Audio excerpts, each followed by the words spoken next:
some signs you have a healthy tortoise. Thanks for tuning in, folks.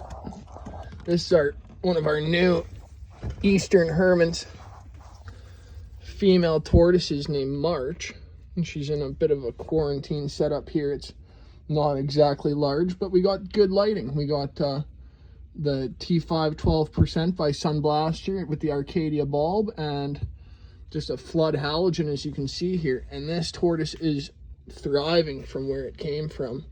It's already just destroying anything I give it.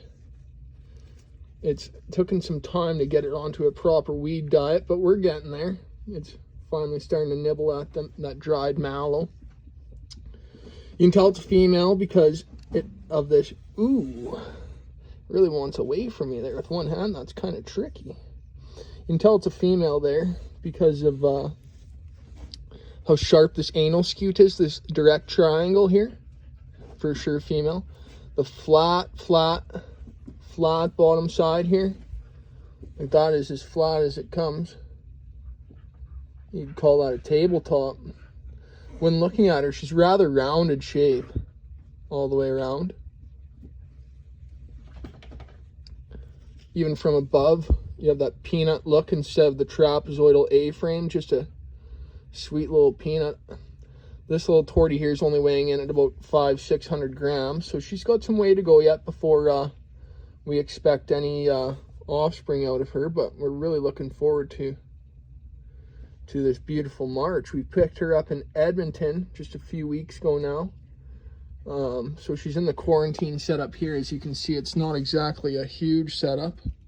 But it gives her some space to roam and do everything that she loves to do. This tortoise here, it's very much so aware that this is a falsified wall, and that the pond liner walls are the solid ones, because it sure paces in here. It just ends up beating this down and rolling rocks and moving its dish plate, and it's nearly erased a cuttlefish bone. Like, that was brand new last week, and they say tortoises know when they need it. This one must have needed it. Where it came from was things were a little bit different, a little dry. It was fed a lot of fruit, unfortunately. The sugars in the fruits just wreak havoc on their digestive tract. A tortoise's slow digestive tract is made to gain nutrients out of low nutrient sources, such as even this spider plant there. It's a form of grass, but this tortoise can eat that, and over a 2-week digestive period can easily gain nutrients to create energy and just thrive. This is a healthy tortoise, regardless of its stool sample, which I recommend getting for any new tortoise or any tortoise you plan on hibernating. You should take a stool sample to the vets, get tested for any worms. If there's any worm burdens, pinworms, ringworms, all sorts of, they all have a name.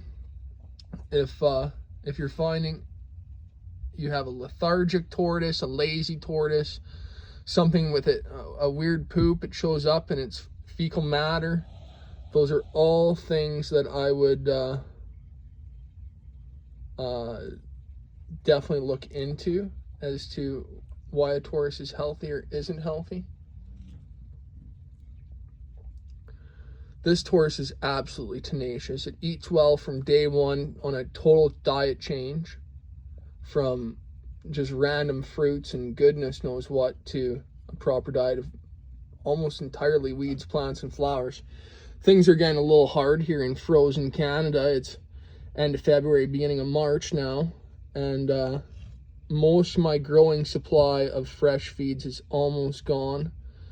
My dried feeds are still bale worthy and ready. So, but looking at this tortoise, oh, it's a beautiful Sheila. I absolutely love this one. This is an easy one to love. It's relatively smooth, even though I didn't raise this from a hatchling. This tortoise is relatively smooth.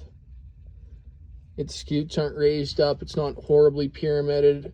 It has strong legs. It picks itself up well. It was kept in topsoil, so it seems to really just be doing well in here. I churn up this soil, and in a day it is packed right down to hard again. It's absolutely unbelievable, the miles that these creatures put on, even indoors in this. It's a 3x4 setup, I would say. It's a little restrictive, but for quarantine, I really can't complain for this tortoise. Hopefully, as things warm up here, it can move out to the adult pen and spend most of the summer outside. I'm hoping I can extend my summertime period outside from May till, for sure, September. And if I can get a doghouse built in there, then October will be even looking good, because we have that strong sun yet in October in those afternoons. But those frosty mornings, I have to be very careful that you never want to have a frosty morning with a tortoise. That's how you end up with a blind tortoise, a sick tortoise, a respiratory infected tortoise. You want lively animals. So for that, I'll be probably trying to build a heated doghouse, essentially. Ceramic heat emitters and maybe some stripped tubular lighting for UVB on those colder days. So you can see here, March really does make a ton of miles. She stays so busy. She's worth the live feed herself, I think. I look forward to keeping this tortoise for years and years. I absolutely adore picking her up. I picked her up from a friend, but well-meaning, but not always in tune with diet advice. But we don't hold that against anyone. People do what they can do best. As you can see here, this tortoise is very busy.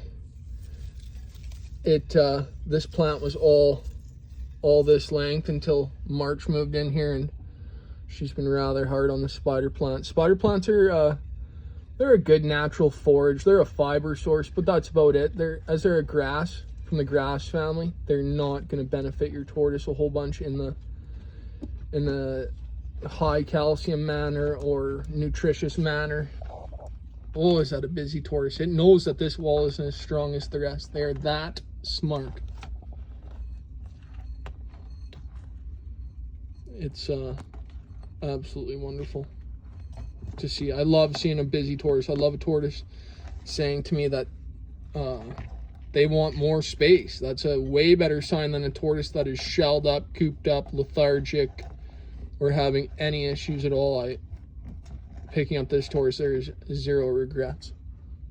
I really appreciate you all coming in and checking out this little bottom quarantine enclosure. As you can see, I got the hygrometer. Even though the soil is dry, the humidity is just high today due to yesterday's pour over. We're at 83%, and that's in even a mid-grade cool area there. I just have that dangling. However, it does its thing.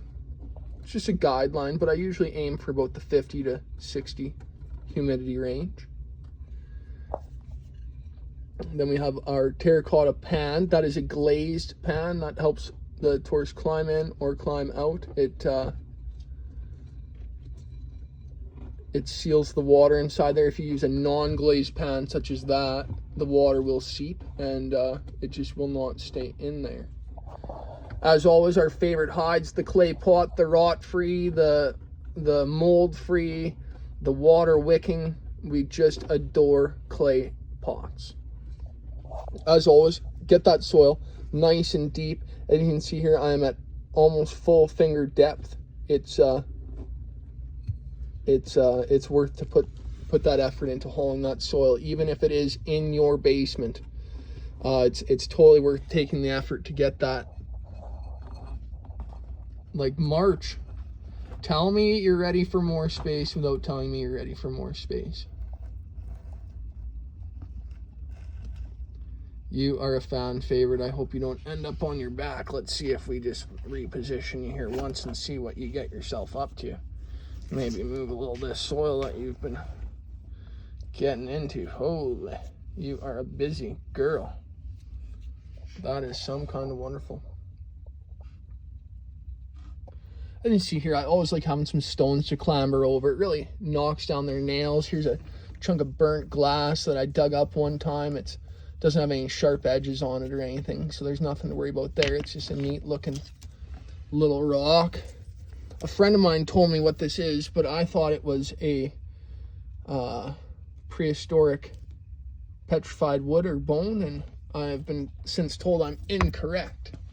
And that's about all on this side of this table, but I really appreciate everyone tuning in and checking out Hopper's Hermanns here. Thanks, everyone. Bye now.